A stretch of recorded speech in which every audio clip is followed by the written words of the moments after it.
We call upon the international community to conduct independent investigations on the massacre meted on the residents of GITHURAI area, Nairobi, in the night of 25th June 2024. I dare ask, is GITHURAI a protected area? Is GITHURAI an area that members of the public should not stay, should not live? Why was there a massacre where people are living peacefully? We demand answers, and that's why we are demanding the international community to have independent investigations done. Yesterday, the internet was down, people could not communicate, but from social media, people have been saying that about over 100 people were killed yesterday. And so we cannot allow those lives to go uncounted, that the people who have caused those deaths to be held accountable. Fellow Kenyans, please note that we are on our own in this struggle. So let us unite in our resolve for justice and peace. Our great nation has prevailed over tough times before. We will also do so this time. None of us will ever forget what happened yesterday. We have since gone to court, and we are happy to announce that the court has issued orders stopping the proposed or purported deployment. And we will share with you a bit more on the orders that the court has since pronounced itself on.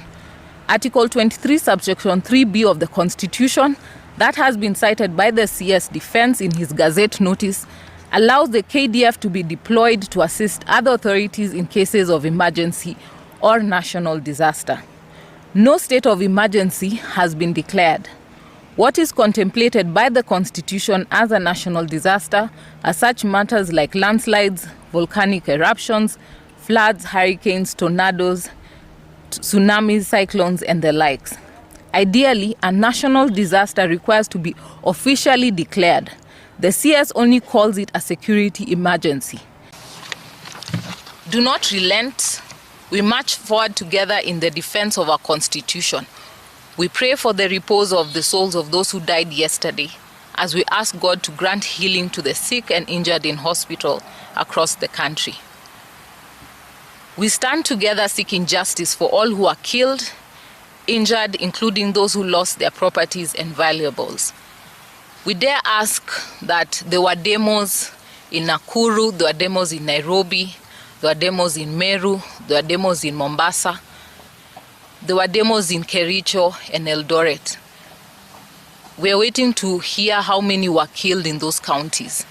Yet we can see the scores of deaths that were recorded in other counties.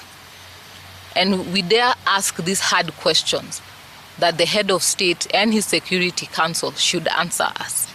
The people of Kenya deserve better than this. And more importantly, we are calling upon the head of this great nation, the father of this nation, His Excellency the President. Kenya is the country that you're governing. Remember that all these people are your people. If you destroy your nation, you won't have a nation to rule over. We're asking you to change your stance, develop a reconciliatory stance, bring your people together, and ensure that you can heal this nation as one. Let justice be our shield and defender. I'll allow one of my council members to also just give